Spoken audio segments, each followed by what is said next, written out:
On est en Chot Shemitah, on est encore Perek Aleph à la Chavav. Le Rambam nous enseigne qu'on a le droit de tremper des graines dans de l'eau pour pouvoir les planter ensuite l'année d'après. C'était quoi tremper les graines? Apparemment, ça les préparer à la semence. Il y a une grande discussion, est-ce qu'on a le droit de faire germer des graines dans de l'eau?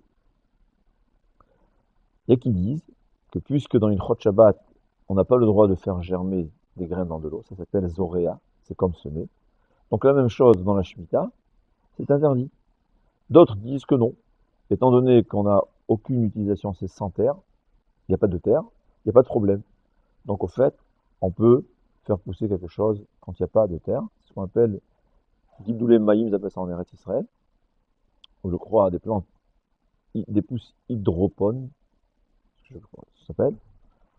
Mais en réalité, bien qu'apparemment c'est permis, et il y a qui permettent, le Chazon Ish, il a craint que c'était quand même interdit Midera Banane, et donc il n'a permis seulement quand c'est un pot fermé, donc il n'y a aucun contact avec la terre, ça c'est faisable, mais il disait qu'il fallait mettre aussi des bâches au-dessus, de se dire, même si c'est dans un champ ouvert, il suffira de mettre des bâches au-dessus, et là ça sera permis, parce que c'est un pot fermé sous toit qui est permis. Mais il faut savoir qu'il y a des postines qui permettent, quand c'est des plantes hydropones, même s'il n'y a pas, c'est pas sous un toit, mais le Chazon Ish et Rav Chaim Kanievski en principe, l'hyposec, tranche comme le Chazon Ish, nécessite qu'il y ait aussi un toit pour que ce soit permis.